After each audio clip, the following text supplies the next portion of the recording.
అబద్ధాలే. ఇప్పుడు నేనేమన్నాడు, అప్పుల మీద మాట్లాడిండు. ఈ అప్పుల మీద అయితే పూటకో అబద్ధం మాట్లాడతాడు. అసెంబ్లీలో పెట్టిన వైట్ పేపర్ మీద ఒకటి మాట్లాడతాడు, బట్టి గారు ఒకటి చెప్తాడు, రేవంత్ రెడ్డి గారు ఒకటి చెప్తారు. నిన్న కూడా మాట్లాడుతూ అప్పుల మీద మళ్ళా చిల్లర మాటలు మాట్లాడిండు. నేను ఒకటే అంటున్నా, నువ్వు రాష్ట్రానికి ముఖ్యమంత్రివి, దారిన పోయే దానయ్యవు కాదు. ఏది పడుతుంది ఎటు పడతాడు ఏ పూటకో మాట మాట్లాడడానికి నువ్వేం దారిన పోయే దానయ్యవా? ఇప్పుడు నేను చెప్తున్నది, కేసీఆర్ పాలనలో మొత్తం చేసిన అప్పులు 2,80,000 కోట్లని. ఇది పార్లమెంట్లో బీజేపీ ఎంపీ అడిగిన ప్రశ్నకు కేంద్ర ప్రభుత్వం ఇచ్చిన సమాధానం. నా కహాని కాదు. ఏ రోజు అడిగారు? 11 ఆగస్ట్ 2025 సోమవారం, ఈ సంవత్సరమే 11 ఆగస్ట్ 2025 సోమవారం నాడు బీజేపీ ఎంపీ రఘునందన్ రావు గారు అడిగిన ప్రశ్న. ఇందులో ఏం చెప్పారు? ఇందులో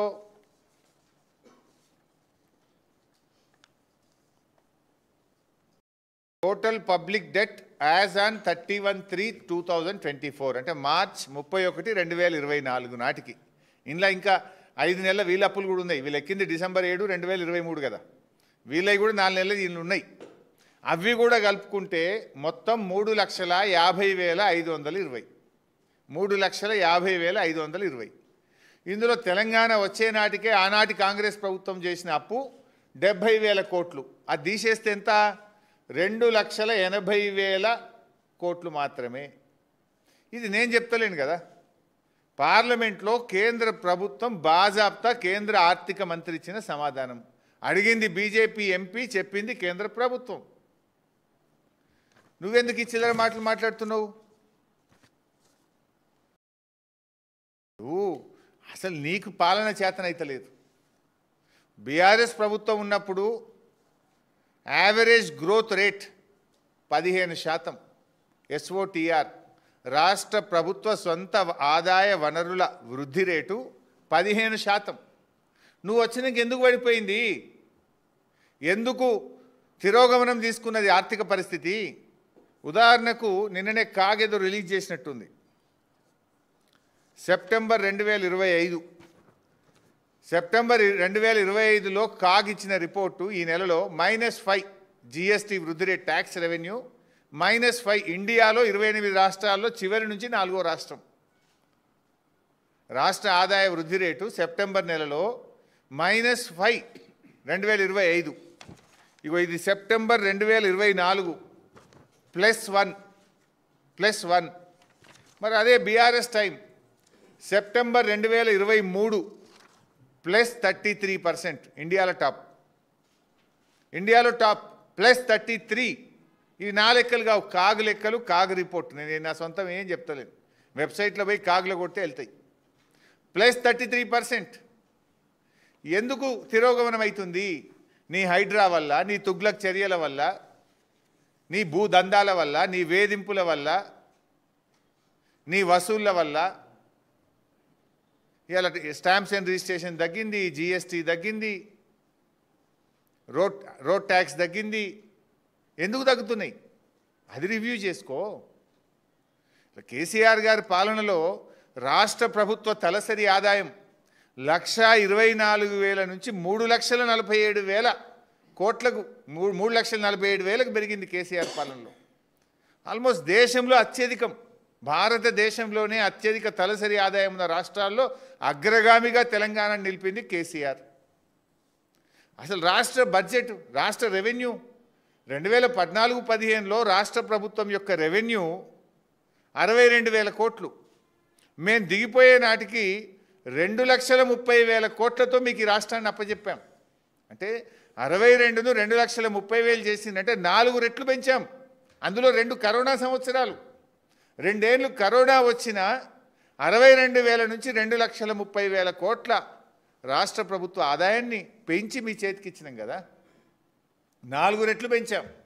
మేమేమో 4 రెట్లు పెంచినాం 9.5 ఏళ్ళలో. 2 ఏళ్ళు కరోనా ఉండంగా. నువ్వు 2 ఏళ్ళలోనేమో డౌన్, మైనస్. ఇది నీ చేతగాంతనం. నీకు పాలన చేతనైతలేదు. అది ఇడిచిపెట్టి చిల్లర మాటలు మాట్లాడతావు. కేసీఆర్ గారిని పట్టుకొని ఏమంటావు నువ్వు? హైదరాబాద్కి ఏం చేసిండ్రు? అసలు హైదరాబాద్ కేసీఆర్ ఏం చేసిండో చెప్తా, విని ఒకసారి లిస్ట్ అంతా చదువుతా. నువ్వు ఏం చేసినా హైదరాబాద్ పైన కేసీఆర్ ముద్రను చెరిపేయడం నువ్వు కాదు కదా, నీ తాత జేజమ్మ తరం కూడా కాదు. అసలు నీ ఇంట్లో కిటికీలకెళ్ళి చూస్తే కనబడే తీగల వంతెన ఎవరు కట్టినరు? నీ ఇంట్లో కిటికీలకెళ్ళి చూస్తే కనబడే తీగల వంతెన కట్టింది కేసీఆర్ కాదా? రోజు పొద్దున నీ ఇంటికి పోయేటప్పుడు ఎడమ చేయిన కనబడే టీ హబ్ కానీ నువ్వు పోతున్న స్టీల్ బ్రిడ్జ్ కేసీఆర్ గారు కట్టింది కాదా? ఎవరు కట్టినరు? అసలు ఏమనంటే ప్రగతి భవన్ అంటాడు. మరి నువ్వెందుకు కడుతున్నావు నాయన? ఆ ప్రగతి భవన్లో ఇప్పుడు ఉంటుంది నీ డిప్టీ సీఎమే కదా. ఈయన గారు ఇప్పుడు ఎంసీహెచ్ఆర్డీలో 100 కోట్ల రూపాయలతో క్యాంప్ ఆఫీస్ కడుతుండు. నీకు అసలు మాట్లాడే హక్కు ఉందా? నువ్వెందుకు 100 కోట్ల రూపాయలతో ఎంసీహెచ్ఆర్డీలో క్యాంప్ ఆఫీస్ కడుతున్నావు?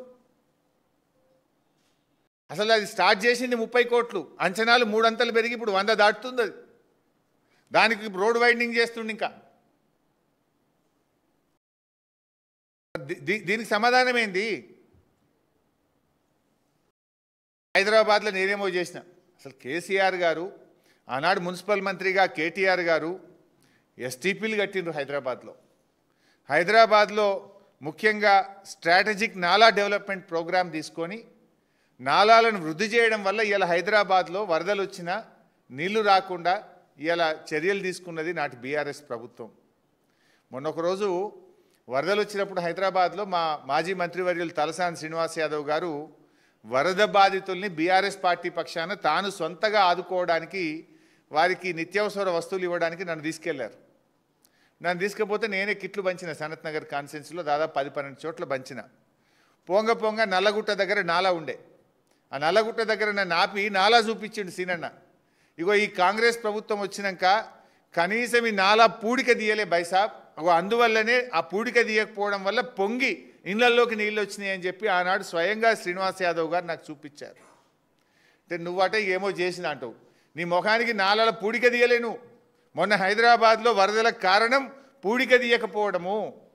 ప్రతి సంవత్సరం కూడా జిహెచ్ఎంసీ వర్షాకాలం ప్రారంభానికి ముందు స్పెషల్ డ్రైవ్ తీసుకొని నాలాల్లో పూడిక తీస్తారు. నువ్వు ఆ పూడిక తీయ శాత కాలేదు. ఇలా వరదలకు కారణం నువ్వు. ఇంకా నేనట ఏదో చేసినా అని ముఖ్యమంత్రి గారు మాట్లాడుతూ ఉన్నాడు. ఉద్యోగాల నోటిఫికేషన్ల మీద ఊకదంపుడు ఉపన్యాసాలే తప్ప అసెంబ్లీలో విడుదల చేసిన జాబ్ క్యాలెండర్లో ఒక్క ఉద్యోగమన్నా రిలీజ్ చేసినావా? అసెంబ్లీ జాబ్ క్యాలెండర్ నువ్వు ఇచ్చినావు కదా. ఒక్క నోటిఫికేషన్, ఒక్క డేట్ ప్రకారం ఒక్కటన్నా ఇచ్చినవా రేవంత్ రెడ్డి అని నేను అడుగుతా ఉన్నా.